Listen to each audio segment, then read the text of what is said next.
Google pay చేస్తే డబ్బులు cut అవుతాయా? 3000 దాటితే ఛార్జీలు వేస్తారా? నిన్నటి నుంచే ఇదే ప్రచారం జోరుగా సాగగా కేంద్రం క్లారిటీ ఇచ్చింది. ఆ వార్తలను ఆర్థిక శాఖ ఖండించింది. ఛార్జీలు వసూలు చేసే ఆలోచన లేదని చెప్పేసింది.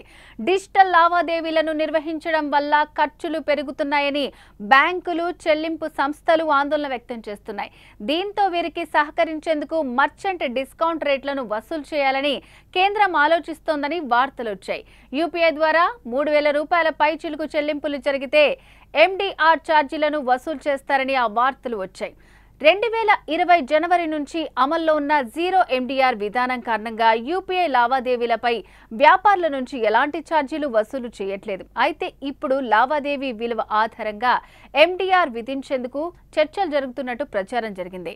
చిన్న మొత్తాల యూపీఐ లావాదేవీలపై ఎండీఆర్ ఛార్జీల మినహాయింపు కొనసాగిస్తూ పెద్ద వ్యాపారులపై 0.3% ఎండీఆర్ విధించాలని పేమెంట్స్ కౌన్సిల్ ఆఫ్ ఇండియా ప్రతిపాదించిందని, ఈ మేరకు బ్యాంకులు, ఫిన్టెక్ సంస్థలు, ఎన్పీసీఐ వంటి వాటాదారులతో కేంద్రం సంప్రదింపులు జరుపుతోందని, ఈ సంప్రదింపుల అనంతరం 1 లేదా 2 నెలల్లో యూపీఐ లావాదేవీలపై రుసుము విధించే విషయంపై తుది నిర్ణయం తీసుకునే అవకాశం ఉందంటూ వార్తలు రాగా వాటిని కేంద్రం తోసిపుచ్చింది.